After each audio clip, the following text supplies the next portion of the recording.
I was planning a trip with my in-laws and decided to call my son, Anthony, to see if he had any plans. "I'm going to practice," he said. "You all should go and have fun. Isn't this trip a bit unusual?" "Are you okay, Mom?" Anthony asked. "I'll manage. I'll bring you back a souvenir. Work hard at your practice," I replied. My son, Anson, has always loved running marathons, just like me. He even got a college scholarship for it. Even though his college is nearby, he lives in the dorms to save commuting time and only comes home during long holidays. I knew he couldn't join us on the trip, but I wanted to ask anyway. His answer was just what I expected. "My name is Flora. I'm 46 years old and work full-time. My husband, Steve, is 4 years older than me and used to be my boss. He's a capable man, and I respect him. After we got married and had our son, we were a happy family. But over time, our relationship started having problems. The main reason was my husband's parents, especially his mom, who didn't like me from the beginning and often bullied me. At first, Steve defended me because we lived far from his parents, so we didn't see them often. But when Anson wanted to attend a high school near my mom's house because of his love for marathoning, things changed. I was the one who got him into running since I used to run marathons and still do sometimes. I was happy he enjoyed running like me, so I convinced Steve to move closer to the high school Anson wanted to attend.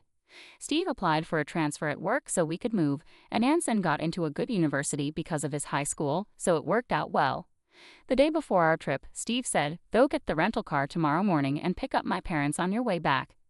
I was confused and asked, "Why am I the one renting the car? What are you going to do?" "I'm exhausted from work, so I'll sleep until the last minute. Once you pick up my parents, come back and I'll drive from there. It's on the way to where we're going anyway," Steve explained. I understood his reasoning, but I was also very tired. Even though we both worked similar hours, I did all the house chores. When I thought about it, we used to share chores equally.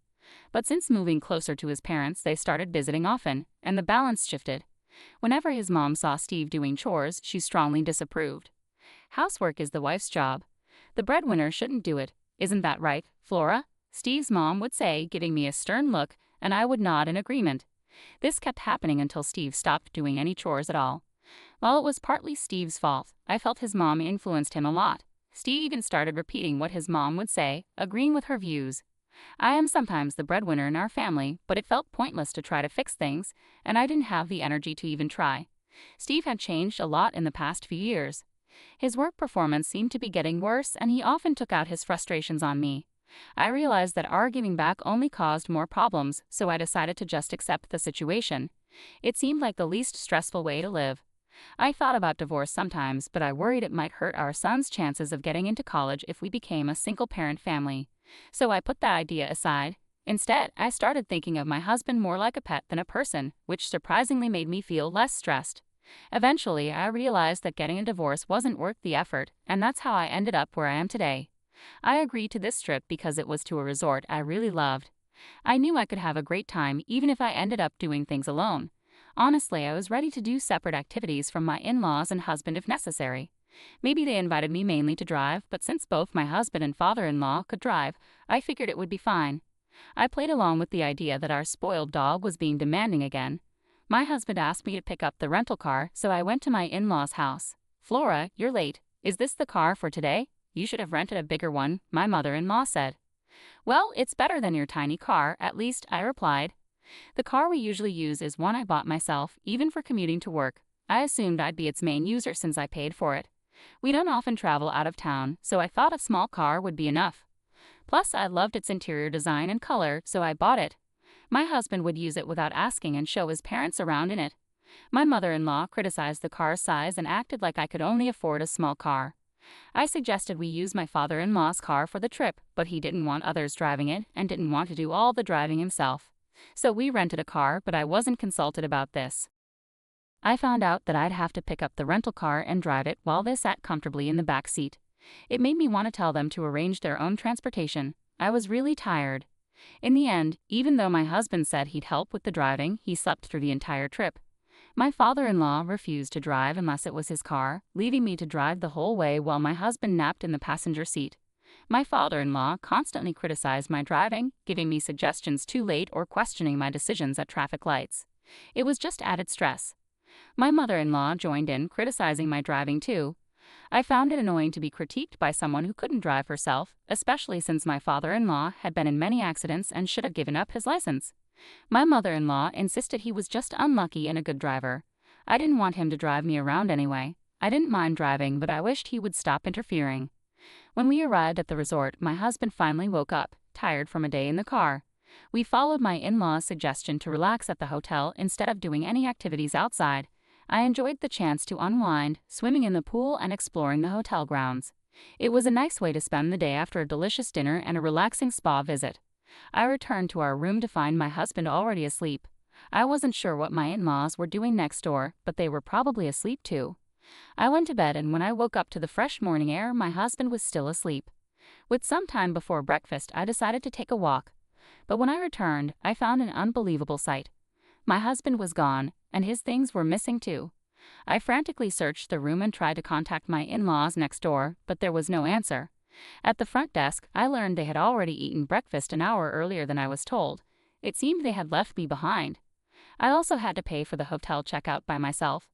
Was my mother-in-law's offer to pay for our stay just a trick? With no other choice, I paid for both rooms and left the hotel, only to find there was no car waiting for me. While I was thinking about what to do next, my phone rang. It was my mother-in-law. Where are you now?" I asked, confused about the situation. My mother-in-law chuckled in response, "Just enjoying some quality family time since we're on vacation." "I see, but why didn't you all just leave together from the beginning instead of leaving me behind?" I couldn't help but ask. "Wow, Flora, you did express interest in joining us, didn't you?" "That's why we decided to bring you along," she replied casually. I remembered mentioning that I wanted to visit this resort while watching TV with my husband. Was that what he remembered? Normally, it would be sweet if he remembered my casual comments, but this time it felt like he used it to annoy me. Besides, I was the one who did most of the driving to get here. Why should I be reminded that I was brought here by my mother-in-law, who neither drove nor contributed any money? Beyond anger, all I could do was sigh. "Fine then, let's go sightseeing as a family and head home afterward," I suggested. "You can do some sightseeing too, Flora, and then come back. We're not sure how you'll get back, but you're good at marathons, aren't you? Just run back." My mother-in-law taunted, her laughter making me more frustrated. "If Steve is driving, put me on speakerphone so he can hear me," I demanded, my anger boiling over. As soon as I made the request, it seemed my mother-in-law transferred the call, and my husband's voice came on the line. "Good morning. You were eager to come here, weren't you? Take it easy today, but remember we have laundry from the trip to tackle. Make sure it's washed by tomorrow morning," he said cheerfully. But any warmth I once felt for him had disappeared. "Do your own laundry," I replied sharply. "Hey, that's not a nice way to speak. As the breadwinner, I'm advising you to relax today. You should be thanking me," he replied. "Oh, the breadwinner? Don't worry, this will be the last time we see each other since you've mostly just seen me when you're asleep," I said, making it clear that I was serious. "What do you mean?" he asked, clearly puzzled. "We need to head back home today. There's laundry and house cleaning waiting for us," my husband declared. "Yeah, that's exactly why I'm not going back," I responded firmly. "What do you mean?" His voice quivered with uncertainty. "I'm filing for divorce. Remember 6 months ago when you told me you met your soulmate, your childhood friend, and you were planning to marry her? The one who moved back to your hometown after her divorce?" I reminded him, feeling the surge of emotion. About 6 months ago, I sensed something was wrong and confronted my husband. He confessed he had reconnected with his childhood friend and believed she was his true love. He wanted to divorce me and marry her to support her and her child as a single mother. He even gave me pre-filled divorce papers, but I couldn't bring myself to end our marriage. We didn't speak for days until he realized he needed my help with household chores.